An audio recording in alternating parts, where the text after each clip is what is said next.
কচু পাতা দেখেছেন নিশ্চয়ই, উপরে সবুজ আর ভেতরে চুলকানিতে ভরা।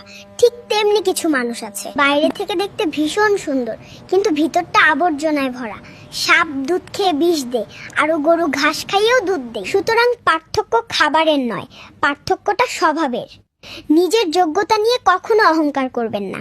মনে রাখবেন, পাথর কিন্তু নিজের ওজনের জন্য জলে ডুবে যায়। কি আজব দুনিয়া! যার চোখে ঘুম আছে তার কাছে ভালো বিছানা নেই, আর যার কাছে ভালো বিছানা আছে তার চোখে ঘুম নেই। যার মনে দয়া আছে তার কাছে দেওয়ার মতো কিছু নেই, আর যার কাছে দেওয়ার মতো অনেক কিছু আছে তার দেওয়ার মতো মনটাই নেই। সবাই বলে শিক্ষাই জাতির মেরুদণ্ড, কিন্তু আমি বলি এটা এখন দেশের সবচেয়ে বড় তামাশা। শিক্ষা যদি জাতির মেরুদণ্ড হয়, তাহলে আমারে বলেন যে ডাক্তার কসাইয়ের মতো আচরণ করে, গরিব রোগীর দিকে তাকায়ও না, সেই কি অশিক্ষিত? সে কি মানুষ? যে ইঞ্জিনিয়ার রডের বদলে বাঁশ দিয়ে ব্রিজ বানায়, যার জন্য শত শত মানুষের জীবন বিপদে পড়ে, সেই কি মূর্খ? যে শিক্ষিত ছেলেটা তার বুড়া বাবা মাকে বৃদ্ধাশ্রমে রেখে আসে, তার সার্টিফিকেটের কি কোনো দাম আছে?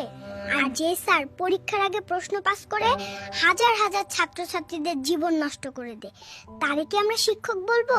এই ডিপ্লোমা আর ডিগ্রি দিয়ে কি লাভ যদি মনুষ্যত্বই না থাকে? এই শিক্ষিত লোকগুলা কারা?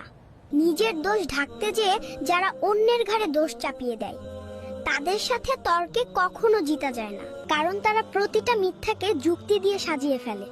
যতদিন বোকা হয়ে থাকবেন ততদিন সম্পর্ক ঠিক থাকবে। যখন থেকে ভুলকে ভুল আর সঠিককে সঠিক বলা শুরু করবেন, ঠিক তখনই সম্পর্ক শেষ।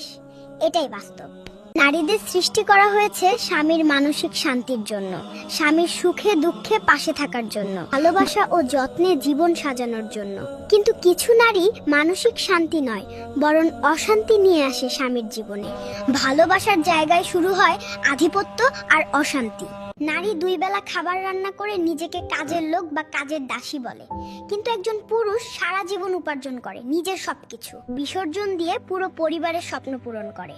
আসল জীবনে তো পুরুষই কাজের লোক, যা কোনো নারী বুঝতেও চেষ্টা করে না। পুরুষ তার শখের নারীকে খুশি রাখতে নিজের সব সুখ হাসি মুখে বিলীন করে দেয়। কারো কাছে প্রমাণ করার দরকার নেই তুমি কতটা ভালো, তুমি কতটা সৎ। জীবন তোমার, তাই তোমার মতো করে চলো।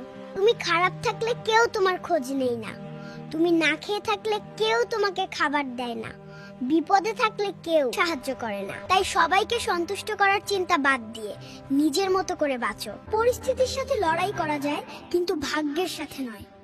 ভাগ্য এক আজব জিনিস, কাউকে সবকিছু দেয়, আবার কারো থেকে সব কেড়ে নয়। নামাজ পড়তে আসলেই মাথায় আসে দুনিয়ার যত চিন্তা। ফরজ নামাজ পড়েই মানুষ বের হয়ে যায়, কিসের এত ব্যস্ততা? দুনিয়ায় চলে তারেই দাও না সময়, তোমার যে মরতে হবে করো না একটুও ভয়। সময় থাকতে আমল করো, ঈমান করো খাঁটি, তোমার আমার শেষ ঠিকানা ওই 3.5 হাত মাটি। কথাগুলো সঠিক মনে হলে ভিডিওটা শেয়ার করে দিন।